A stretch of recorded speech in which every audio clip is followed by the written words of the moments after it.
લો આવી ગયો મોડત્યો શુક્રપિંડ તેમાં હે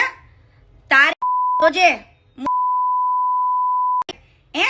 એમાંથી પેદા થયો છું ને તું હે યોની ગ્રીવા હે શુક્રપિંડ અવતર તમ તમારે હવે તમે બધાય કે હાલો હે તમારી હે એટલું બધું જ લેતા મારા પૈસા તો કેમ છે મારું ગુજરાત મોજમાં ને તો હું લઈને આવી છું એક તડકા ન્યૂઝ તમે જોઈ રહ્યા છો આ સોબાજી અને આ એન્ટ્રી એ બીજા કોઈની નથી એ અમીર મર્ચન્ટ અરે સોરી ગરીબ મર્ચન્ટની છે જે આવા રોલીબાજી કરે છે સીન સપાટા કરે છે અને કામ ઉતારે છે માર્કેટમાં જે કોઈ પણ એડવર્ટાઇઝના પૈસા બાકી હોય મને કહી દેજો હું મારા પૈસા માટે તો લડું જ છું અને એની પહેલા પણ લડતી હતી પણ તમે જોઈ રહ્યા છો હાથ જોડેલા બીજું કોઈ જ ને આજ આપણા રાજદીપ રીબડા છે કે અમીર મર્ચન્ટ છે ગરીબ મર્ચન્ટ એ આવા રોલ કરે છે અને રાજદીપ રીબડા પાસે કીર્તિ પટેલને ધમકી અપાઈ છે તો ભાઈ કોઈના બાપથી તો હું બીતી નથી બરાબર મહેનતના પૈસા છે તો કઢાવીને જ રહીશ બરાબર એડવર્ટાઇઝના પૈસા છે મહેનતના છે પરસેવાની કમાણી છે કોઈના ગાડિયા કરી નથી લઈ લીધા કોઈના એટલા માટે તો રાજદીપ રીબડાને મારે એવું કહેવું છે કે તમે આટલા સેવાના કાર્યો કરો છો તો તમે સેવા બતાવો છો વિડીયોઝમાં તો એ તમે ખાલી કેવા પૂરતી જ સેવા કરો છો કોઈ રાજનીતિમાં આવું છે એના માટે સેવા કરો છો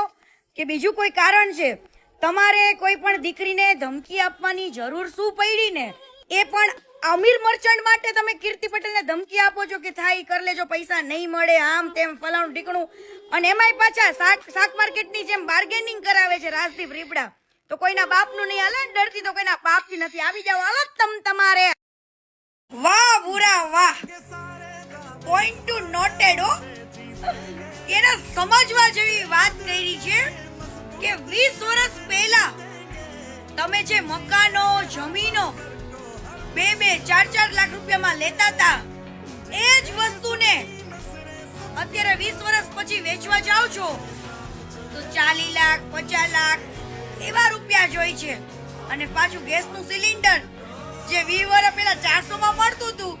એના તમારે હજુ 400 રૂપિયા દેવા છે આ વાત દિમાગમાં ઉતરવા જેવી નથી પણ બુરાએ 6 મારી દીધી હોય ને મને વાહ બુરા વાહ તો તમે લોકો સમજો કે તમે જે જમીનો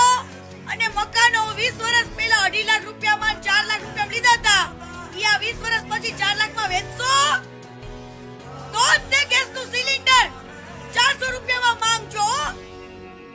બાકી તો લેખમાં મેઘ નો હોય અને ભાજપ સરકાર જીતે ને એમાં